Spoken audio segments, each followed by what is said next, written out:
शिरडी के साईं बाबा से जुड़ी ये कथा नहीं जानते होंगे आप। जानिए ऐसा क्या खास है इसमें। नमस्कार दोस्तों, एक बार फिर आप सबका स्वागत है आपके अपने YouTube चैनल रीता विलेज कथा में।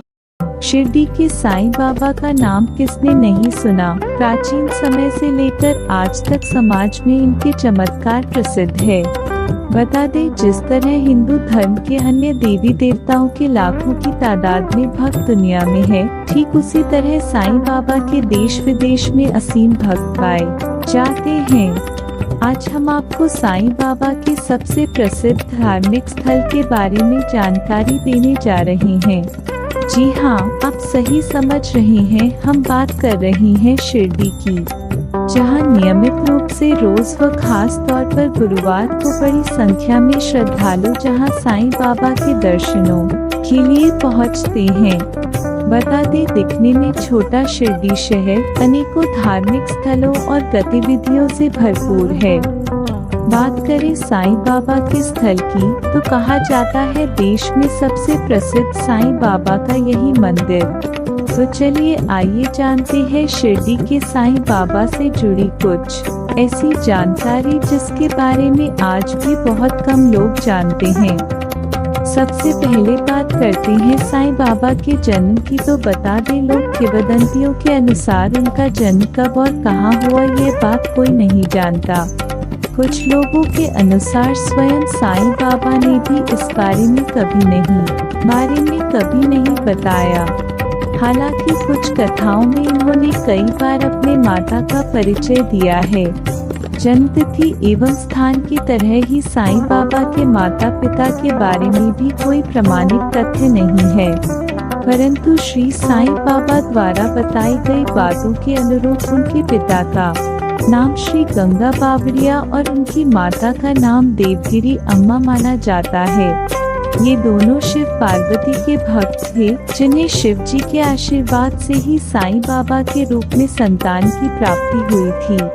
जब साईं बाबा अपनी मां के गर्भ में थे, उस समय उनके पिता के मन में अरण्यवास की अभिलाषा तीव्र हो गई थी, जिसके बाद वे अपना सब कुछ छोड़कर जंगल में निकल पड़े थे। उनके साथ उनकी पत्नी भी थी। मार्ग में ही उन्होंने बच्चे को जन्म दिया। पति के आदेश के अनुसार उसे एक वृक्ष के नीचे छोड़कर चली गई। उस समय में एक मुस्लिम फकीर उधर से निकले जो निसंतान थे।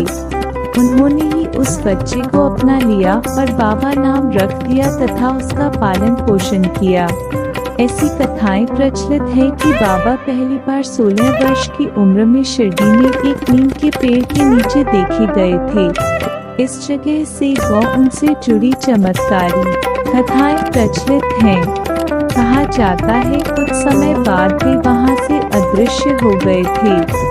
शिरडी से जुड़ी एक कथा के अनुसार चांद पाटिल के आश्रम में कुछ समय तक रहने के बाद एक बार पाटिल के एक निकट संबंधी की बारात शिरडी गांव गई, जिसके साथ बाबा भी गए। जब बारात शिरडी गांव गई, जिसके साथ बाबा भी गए। जब बारात शिरडी गांव पहुंची तो खंडोबा के मंदिर के सामने ही बैलगाड़ियां खोल दी गई थी और बारात के लोग उतरने लगे थे। उसी दौरान एक श्रद्धालु म्हालसापति ने तरुण फकीर के तेजस्वी व्यक्तित्व से खुश होकर उन्हें साईं कहकर संबोधित किया। ऐसा कहा जाता है धीरे धीरे शिरडी में सभी लोग उन्हें साईं व साईं बाबा के नाम से पुकारने लगे तथा इस प्रकार के साईं नाम से प्रसिद्ध हो गए। ऐसा किंवदंतियां हैं कि विवाह संपन्न हो जाने के बाद बारात तो वापस लौटी, परंतु बाबा को वह जगह काफी पसंद आई और वह वहीं एक अविकसित मस्जिद में रहने लगे और पूरा जीवन वहीं व्यतीत किया। तो दोस्तों, साईं बाबा से जुड़ी कथा आपको कैसे लगी? अपनी प्रतिक्रिया हमें जरूर बताएं नीचे कमेंट बॉक्स के माध्यम से।